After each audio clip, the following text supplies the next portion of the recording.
There's something magical about the bond between a human and their dog. It's a connection built on love, loyalty, and those unspoken moments that touch our hearts forever. Welcome to A Dog's Devotion, a podcast that celebrates the incredible ways dogs change our lives and sometimes even save them. Hi, I'm Carla Basagi, and in each episode we'll share powerful, heartfelt stories of dogs who have rescued their humans just as much as they've been rescued themselves. From acts of bravery to the quiet, everyday love that heals, these stories will make you laugh, cry, and even appreciate your furry best friend even more, if that is at all possible. Do you have a story that you'd like to share? I'd love to hear it. Join us on A Dog's Devotion, because every dog has a story, and every story deserves to be told.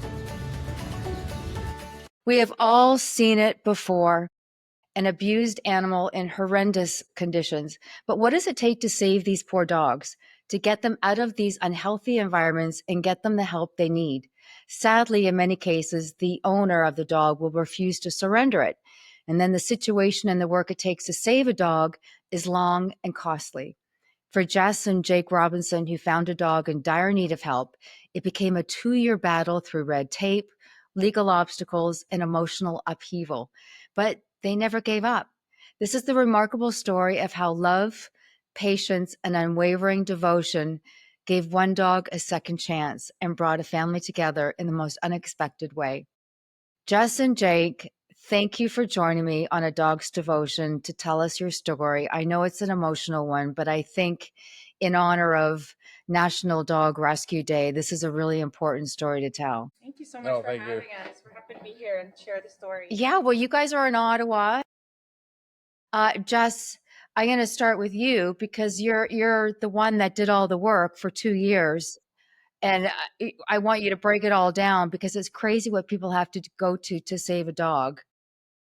Can you take us back to the first moment when you saw the dog? And I don't think she was named Kia at the time you saw her. You named her Kia after. But how did you find her? So my dad was looking at properties to buy a new house, and I went with him, and he was looking at places with lots of land. So we were at a property with tons of land, farmland, and we were waiting for the real estate agent to show up. And we noticed far away in the field a dog. So being the dog lovers we are, we're still waiting for the real estate agent. We couldn't see her condition at this point. We went over to say hi. We're all big dog people. And as we got closer, we could see the condition that she was in, which was horrific. So she was in an enclosed pen, I would say maybe 10 by 10, no gate access to even leave, no shelter, filthy water in a Tupperware. Kind of like a cow trough type thing. Right. Dirty. Her garbage bags everywhere with just food, like takeout. Takeout food. And was there nobody living in the house? Was it an abandoned house? No. And they just left her there? It was for sale. The house was like a nice home, but nobody was living there at this time. So obviously they had put her there just because nobody was living there, I guess. And they needed somewhere to keep her. On later investigation, after we had taken her to the vet told us that she had had a miscarriage. So I'm wondering if maybe because she was bleeding, and she is a quite large dog, that maybe they didn't want her inside, which I later found out they owned a small apartment that they were keeping her in. And this breed is typically over 100 pounds. So really they shouldn't really be in a small apartment, right, anyways, unless you're a very good dog owner who's going to take them out and give them proper exercise. So I called our animal control, which is the city of Ottawa's animal help line, or so they say. They told us that they didn't have any officers available to come out. I explained the conditions she was in. She had cuts all over her. Her paws were all swollen. Her collar was so tight that it was cutting her skin. So tight. Obviously, she was a younger dog when the collar was first put on, and then she grew. And the animal welfare unit, I gave them all the information, the address, and the lady on the phone basically said, if you can take her, because we can't send anybody. So obviously we took her. I called one of our employees who was nearby at the shop that we own a company at, to bring us chain, like to cut bolt cutters. bolt cutters and cut her free from this horrible condition. She came right out, super loving. Was she not afraid Oh yeah, of you when you were doing that? So loving and just very open dog. Like when I was there at the fence with her, she was putting her paws up, like trying to get affection. Like obviously just had been so deprived and so neglected, and just a good dog. Wanted, like I would have, even if it was an aggressive dog, we would have taken her at this point. Like Yeah. she was very lovely. Hopped right in the car. We brought her home. We already had 2 dogs at this point. I don't even think I told you. Yeah, no, I didn't know anything. Hi, sorry. Jake, did you come home and there was another dog? But yeah. And we were living with a couple other, they were friends of ours, but they were our roommates, and it was a full house. And I just came home, and the size of her was like, she's massive. She's a very big girl. What's her breed? Like, so they call her an American Bully L. So she's kind of like a pit bull mixed with mastiff. She's like a house hippo is what we call her now. Yeah. But not knowing her at all and the size of her and everything, like she just was so loving and came up, and she, like Jess said, she puts her paw out and just wants to show so much affection, and she's so sweet. You wouldn't get that because how big she is, but once you see her and she's like in your presence, she's definitely a fan favorite. So did you both feel an immediate connection with her then? Yes, yeah, definitely an immediate connection. Yeah, even the roommates were like, because they knew that we had a couple dogs, they were kind of like, we could take her, yeah, like we can help out. So, but no, definitely she was our dog from the start. My parents came over right away to see her because we're all super big dog lovers. So the situation of her was just like heart-wrenching, and we can show you the pictures of like that day there, what the conditions that she was living in, and it's mind-boggling that, you know, like people go to sleep at night knowing that like this dog is somewhere, and I know for a fact that there's so many dogs that are like that. And I know, it's really sad, but it is.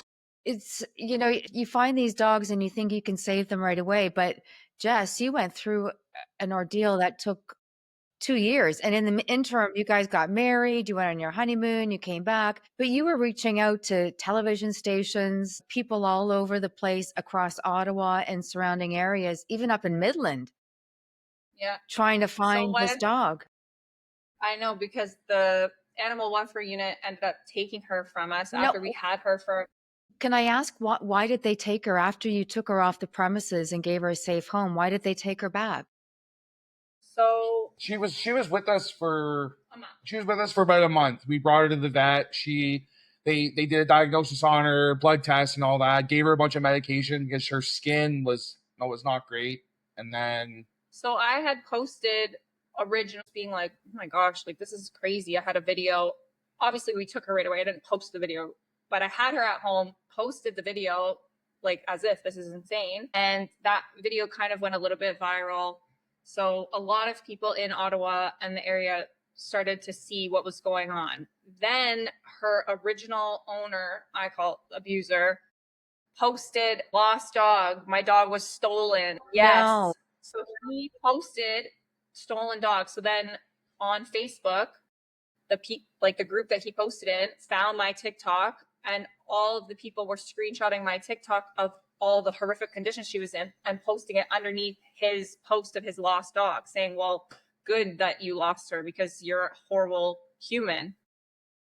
I think that antagonized him because he ended up going to the police and saying that we stole her. And because it was theft of over $5,000, they put the warrant out for the arrest. And because she's at this point, they were using her to breed.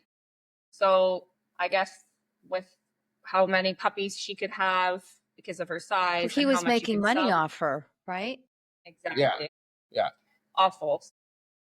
The Ottawa police called me and basically said, we have a warrant out for your arrest. Even though, see, this is what boggles my mind, and it breaks my heart that these owners can get their dog back, even though you had proof the dog was being abused. Yep. Like ample proof. And they told us on the phone to take her. Yeah. So obviously, what am I to do? I go down to the police station, not with the dog, kept her at home, went, showed them everything. And they said, well, you have to talk to the animal welfare unit. So we were assigned an animal welfare unit officer. I won't say his name because, in my opinion, he made the wrong decision. He spoke to us and said, I'm going to take her. She has to be in a neutral party for 2 weeks while I conduct an investigation. So imagine. But he said, you will get her back. He told us, you will get her back, because I would not have given her back if I knew that she was going back into this abusive situation. But he lied and said that we would. So he ends up coming to the house, taking her from us. Awful. That Horrible. must have been horrible for you guys, seeing her being taken away. It was awful. And I have video because of the Ring cameras. And like, it's just, it like makes me emotional even thinking about it. Yeah, I know. I'm this sorry. day. I can only imagine. Yeah. So they took her, and then basically the officer started to not answer us. I would call, he wouldn't answer. He said, I'll let you know, kind of away with me. I was never told anything. And the way I found out that she was given back to the abuser is he posted on social media that he had her back and puppies coming soon. So that's when I began contacting every single person in power, and Ford, NPs, the mayor, like everyone. So what were they saying? I mean, you've got the proof. You've taken a dog away from an abusive, neglected situation, a horrible environment. You've got all these photos. They take the dog back. They give it back to the owner, which I can't believe that they would do. What were like Rod Ford? What were they getting back to you? What were they saying? People would reply. It was a lot of the admins, so I'm very thankful for them to even answer. So most of the admins were extremely helpful and contacting me back and saying that they were going to help. We made it all the way up to the Solicitor General, because she's the one that's in charge of the animal welfare unit. She was made aware of the situation as per her admin. They said, okay, if we don't hear back in 2 weeks, contact again. We'll help you out. Basically, it was just a big nothing. Because we basically put it as, because it wasn't really affecting them in any way, then they were kind of just like, a lot of them were sad. Like, a lot of them wanted to help, but nobody seemed to have the actual jurisdiction over it. It was always like being put on to someone else type thing. And then basically at the end of the day, nobody could help us, and she remained with that person. We essentially had to. And then he put her back in the exact same situation that we found her in. He did. So I was hoping I would tell myself, okay, he learned his lesson. He's going to take care of her now. Like, he'll never put her in that sort of situation again. Obviously, he was caught the first time. Why would he do it again? That's what I would say whenever I was upset. Like, I was so upset. She was like, heartbroken. It was a heartbreak. Like, it was literally. Did you guys go back and drive by the house to see the condition she was in? That's how you know. Oh, yeah. I checked. Oh, no. No. That's not how we found her. They moved her somewhere else. So they moved her somewhere else, but we saw like pictures of her somewhere else once, like down the road. Yeah, 2 years later. 2 years later. But we would drive by there all the time, like rain or shine. And lots of like people that had, because I posted the address online. You did. So good for you, Jess. And the guy's name who worked for the government of Canada. He did not. We won't say his name. Yeah, we won't. But no, we can't. And we can't. Although I would love to and just blast it all over the place. I did blast him. I did. I actually took private investigations in college. I found out everything about this man. I had his address. I knew everything. I had contacted his building, told them that he was having an animal over their size limit. I literally tried everything. I had girls messaging me that they would pretend to match with him on dating apps to go in and try to get the dog out. Like, it was nonstop efforts. Lots of people were trying to help us. Many people who I've not even met, and they were just such a good community of dog lovers. And was it this Ottawa Citizen? They wrote what was it? I can't remember it. I think it might have been the Ottawa Citizen. Don't quote me on that, but it was one of the newspapers here in Ottawa. They wrote an article, and and the article was on like why did the animal welfare do this? Like why, it's kind of like Why give the dog back to an abuser? yeah. And Yeah. did that stir any movement within the government and the welfare community people where they would say, okay, we got to go back, check on the dog. The conditions are not right. Let's take it out of there and give it back to Jess and Jake. No. Oh, nothing. So but like the story, it just kept getting bigger and bigger, and it was being passed around, and people were messaging us all over Facebook and Instagram. I don't have any. I only have Facebook, but people were messaging on everything, and it was hard on Jess too because she spent her heart and soul after Kia was taken for a very long time, and then that's when I kind of noticed that it was starting to affect Jess in ways that was not good for her, and we kind of just were praying for her, and that's when it kind of ended for us at that moment. What do you mean ended for you? We just had to stop chasing. Yeah, we just had to we reached our limits. Like we talked to the highest people, and they weren't doing anything about it, and the police was involved, and animal welfare, and we were just like, how is the system so broken? Yeah. Like we literally, the only thing that we could have done was literally Jess and I ourselves go to this person's house and take the dog. That was the only thing we could have done.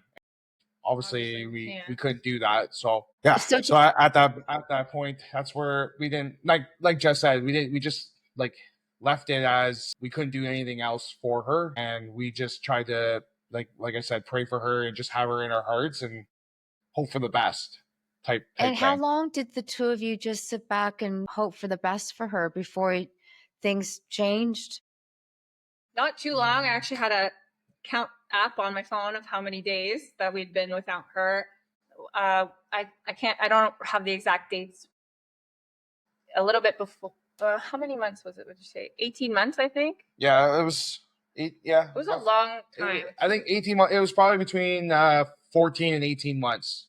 That somebody then reached out to me on Instagram and said, I think they found Kia. And I was like, oh my gosh. I remember I was at work and Jess called me, and she usually doesn't bother me at work because just try not to. But when she calls me, it's usually pretty important. And I remember her saying and she's like, check your phone right now. Like, check these pictures. Like, do you think that's her? Do you think that's her? But she was so skinny, she was and dirty. Yeah. Like the condition that she was found in was worse than the original condition I had found. So a woman in Ottawa had found two big dogs. So you can imagine rescuing one big dog is already a feat, but she had two French bulldogs, so she could not keep them. So she took them in her car. Same situation though, like in a pan, garbage everywhere, dirty water, just disgusting conditions. Yeah. And so thin, like you would think she was about to die. So emaciated. And I believed it could be her. Like it could be her. I didn't want to believe that because I had told myself, hopefully this guy turned everything around and became a good dog parent, learned his lesson.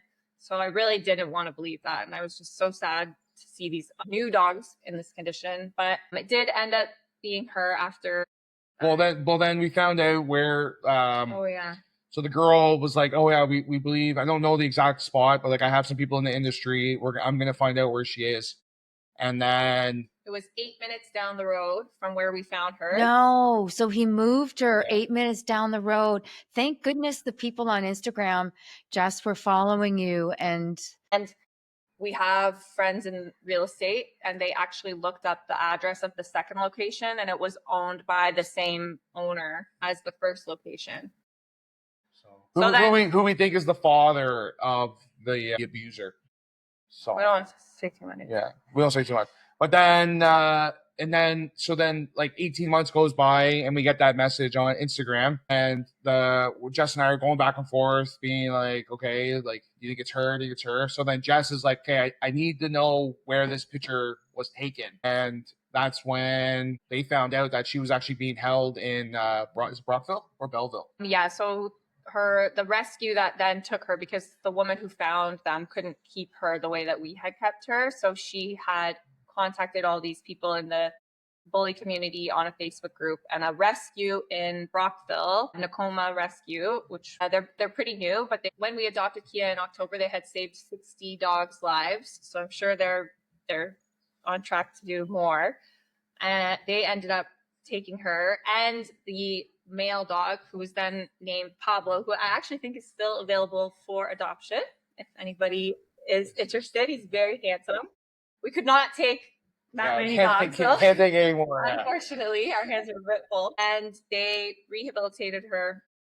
I wanted to see her right away. They didn't let us because they were so concerned that she was too sick, that they thought she might not even make it for us to come and see her. No, but also the fact that a lot of people were like saying, "That's my dog. That's my dog." Like there was a lot of like people saying like asking her like, "Oh, that's our dog. Like can we have our dog back?" So she was very hesitant to see us. You mean Because random people on social media were saying that's my dog, lying, saying that's my dog? Her breed, I guess, maybe it's just an Ottawa thing, I'm not 100% sure, is very sought after breed. And because she was an unfixed female at the time, obviously now she's fixed, Right. so nobody can ever take her from us.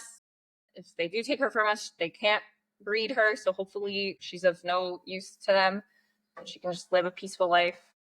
But yeah, a lot of people were online claiming that they had her, so I had to do a lot of proving that we did have her before. And the owner, like, she looked into Jess and saw like the story and everything, and then realized like, oh my god, these people tried to save her the first time.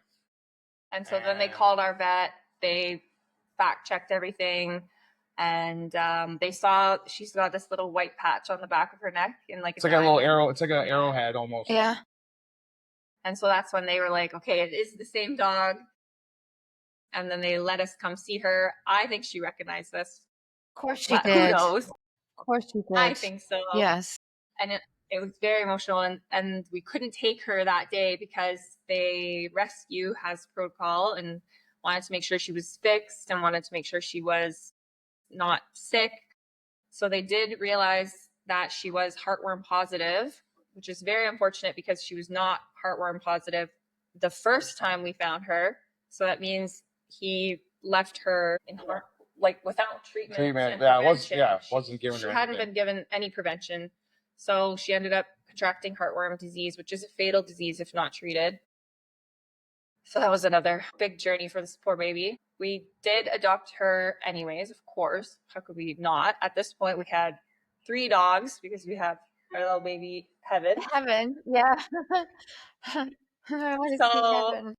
It was luckily we had moved into a bigger home and it was just us now, bigger backyard. We were in the country, so we were like, okay, we're gonna take on a 4th dog because she was our soul dog. Like we can't say no at this point. Yeah. Like of course she's coming home to us. So we began the process and Kia began her journey with the rescue. They got her fixed, which is great. They bulked her up to right. I think they said she was probably almost like when they found her, she was probably like 50, 60 pounds. 60 pounds. Gosh. And now she's 95. Yeah. Wow. What were the moments you thought that you might have to give up? I mean, you fought for 2 years to get this dog, and thankfully you had the help of social media. But ultimately, what helped you push through all this, Jess and Jake, to keep going after this dog? Like a connection in my heart. I was never not thinking about her. I tried really hard to not like fixate too much because, there's only so much you could do. And we did keep trying. Like we had all these people that we had reached out to. And now we're part of all these like bulldog groups. Yeah. So there's a lot of like talking, communicating, and whenever we would see an article or something come up, like we would always just reminisce or kind of be like, oh yeah, you remember when? And Jess and I also we always take pictures like of us with the dogs, and we would always scroll back, and she would be like in a random picture, and we just were like, oh my god, she was so amazing, like miss her so much. And Did her abuser ever get charged with anything? not that we know of. We don't know anything dog related. yeah, nothing like that. So Right. How did Apparently, how did the whole apparently for other reasons, Yeah. he did, and I think that's how it ended up ending that Mhm. that storyline with her and the owner. Yeah. But we don't really. We tried to just not ask any questions because it was finally like working out for us. Yeah, it was Right. like a wish come true. Finally, she was like gonna come home, and I didn't want to rock the boat or do anything. I definitely didn't contact animal welfare unit, and I was very happy that the rescue was very protective over her and really fact checked and make sure that we were the actual original. And they what's the oh my god, the shelter that she was at, they actually had a lawyer too that she had just in case anything was to like come up, like people were trying to take her back. So she was protected in that, and then once the paperwork was basically signed and dated and everything, it was pretty much locked and sealed. Like it would then have to, if someone was to claim her or whatever, it would have to go like through a process. So legally, she is now your dog. Yeah. It Thank took a goodness. long. It was years. Oh, it's crazy. It was, yeah. It's the story's not even believable because I it's know, like, and I hear these kind of stories all the time, and I know people post photos of dogs that are chained to fences and in horrible situations, and it's not uncommon for this to happen all over the world. And it's unfortunate that people like yourselves who want to help the dog aren't allowed to because the owner has the right to say, you're on my property, this is my dog, yeah. get off my property and leave my dog alone. And the dog is left in those situations. Did her progress or spirit surprise you in any way once she came back into your home? Did she get comfortable right away? Did it take her a little bit of time to feel at home and feel safe? No time at all. She was right back in it, like she never left. She was like perfect.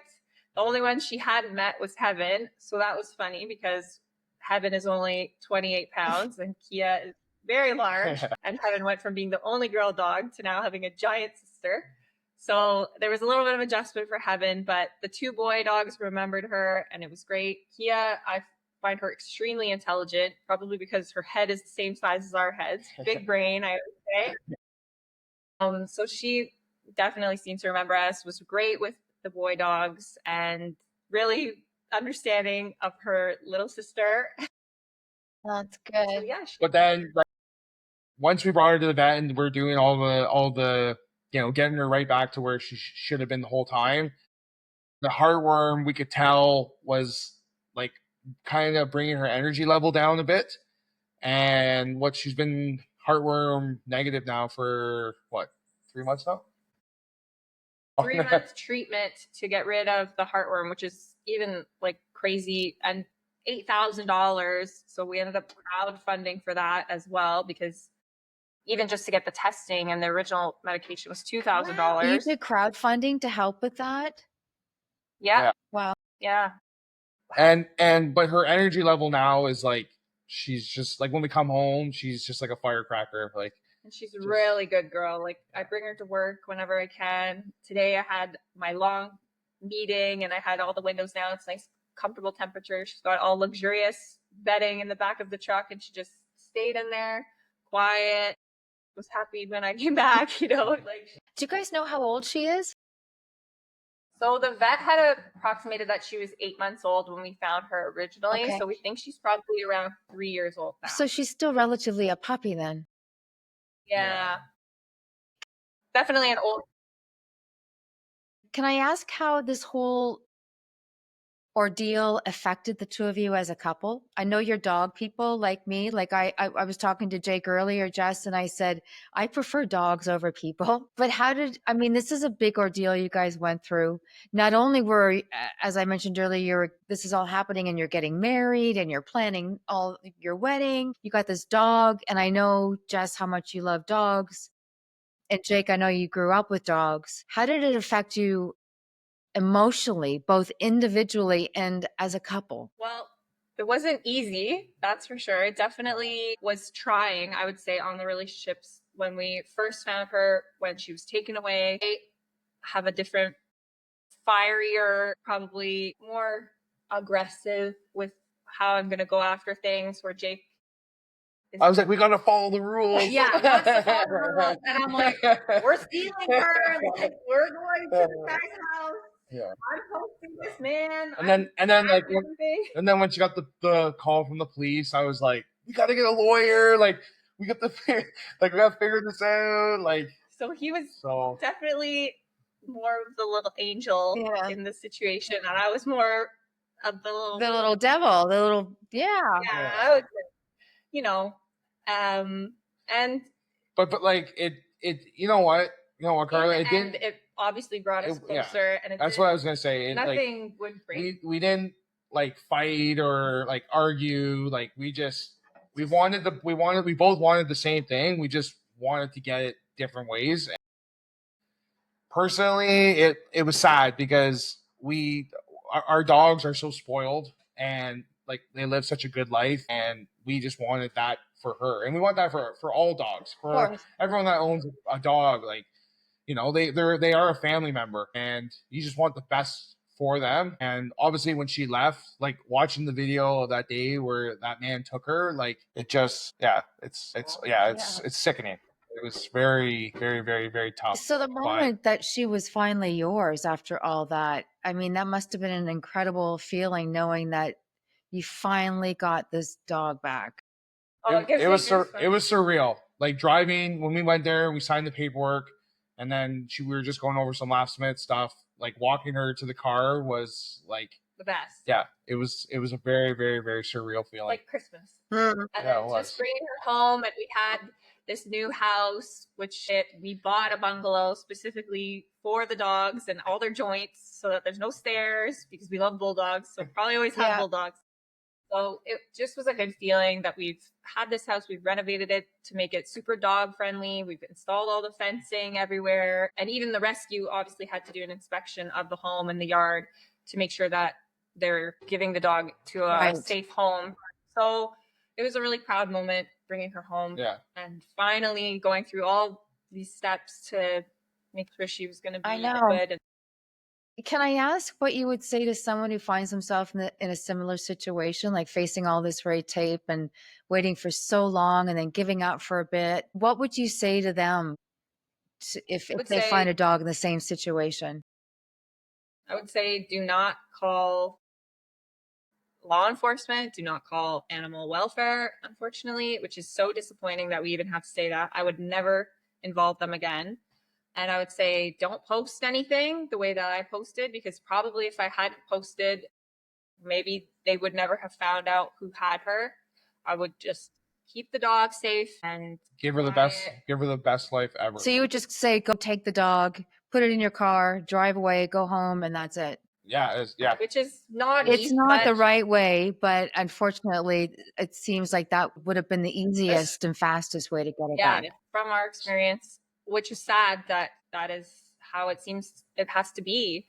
And after doing all this research, originally, I read so many other cases about even like horses, just in our city, of all these terrible situations where the system just fails the animals over and over again. And it's very sad. And I know all these people join these jobs and these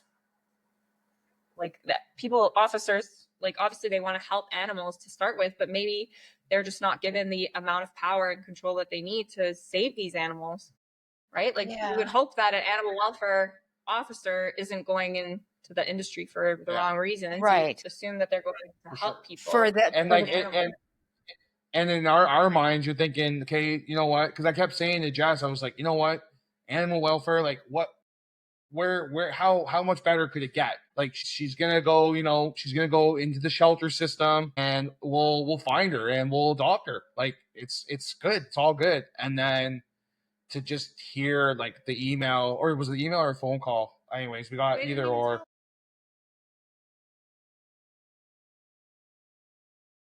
I just think it's so horrible that this poor dog had to go through all that, and then go from shelter to shelter afterwards before you could get her back. To the point we were driving to the shelters because nobody could tell us. A lot of the shelters told me if she was there or not because I was so adamant on the phone, like, please, like begging them.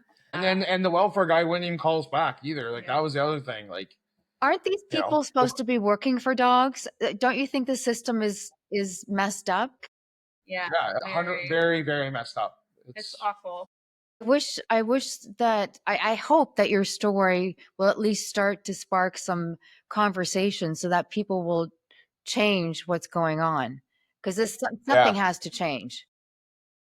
100%. Like, because there's so many stories. I know. Like we're one of so many, and it's heart-wrenching. I do think that, with people like yourself who are sharing the story. Somebody's at the door. Is she coming? Crazy. Kia, come here. Okay, we have to see Kia. Kia, come here. Come on. She's big. Oh my goodness. There's heaven on one chair. All right. So Jess and Jake are putting Kia up on the chair, and she is a big girl. Oh, and I see the arrowhead white on the back of her neck. Is that ever a great? Wow, that's really cool. Oh, she's like, why am I on a chair? Hi. She looks like a gentle giant. She very, very much so is. She's very good. Are you on the chair? Jess, you must be so happy. I'm glad that you're a fighter. I'm the fighter. That's I know. Sure. I'm glad because she needed it. We know Jake's a little Italian. He's fiery too. So yes, I know. He's got that Italian blood in him, doesn't he? Exactly. So you're a fighter too. Oh, well, she's beautiful, you guys, and I thank you so much for sticking by her and fighting. I mean, obviously, it was worth the 2-year fight battle. What do you think needs to be changed within the system to make things different? Oh my gosh. Everything? Yeah. Yeah, I think better. I think like better training. Maybe to give them more power to actually take animals away. Police officers getting involved with animal abuse situations would be helpful. Yeah, definitely. I think like if it's something different than like child abuse, like they go through all these steps to get the children back, right? I truly do believe it shouldn't be any different. If they show signs of, or maybe like a strike rule, I don't know. Anything to put barriers up to not allow the person to get the animal back. Yeah. Because it kind of just seems like there's so much of it that maybe they don't know what else to do, and it's awful to say, but that's maybe the easiest thing to do. But I truly don't want to believe that. She looks I can't believe, considering the situation she was in, how calm and comfortable she seems to be in your home now. Oh yeah, she's a very good girl. Put it lower. Oh, look at that. She really is beautiful. Yeah, she is. She's a bit confused why she's on the chair. I know. Well, she's in the spotlight right now, but that's okay. We need to do that for her. She's beautiful. Thank you. And the poor little ears. I see that they cropped them, didn't they? And they're so small. I know. I feel small. I know.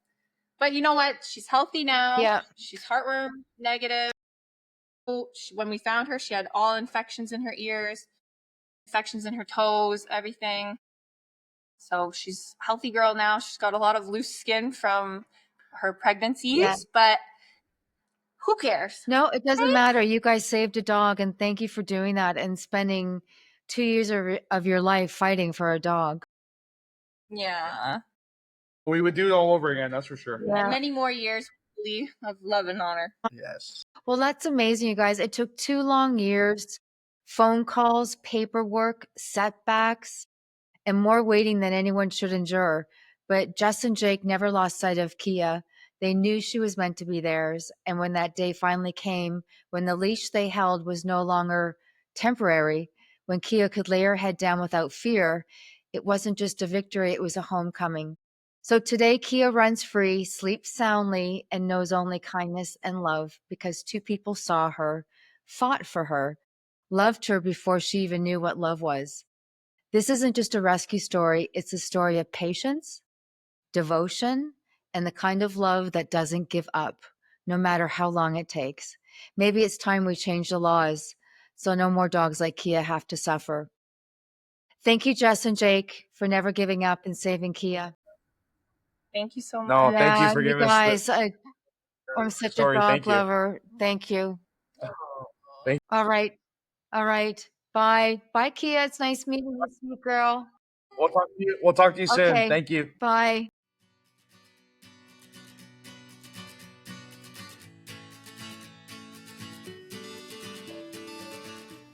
Thank you so much to my incredible guest for sharing their story today, and thank you for listening. If you enjoyed this episode, be sure to subscribe to our channel so you never miss a moment. And if you have fellow dog lovers in your life, please spread the word and share the love. Here on A Dog's Devotion, we talk about it all, from the heartbreak of losing a beloved companion to the pure joy of welcoming a rescue into your life. Dogs are more than just pets. They're family, they're our healers, they're our best friends. So love them deeply and cherish every single moment. I'm Carla Pisacki. Thanks for joining me, and I'll see you next time.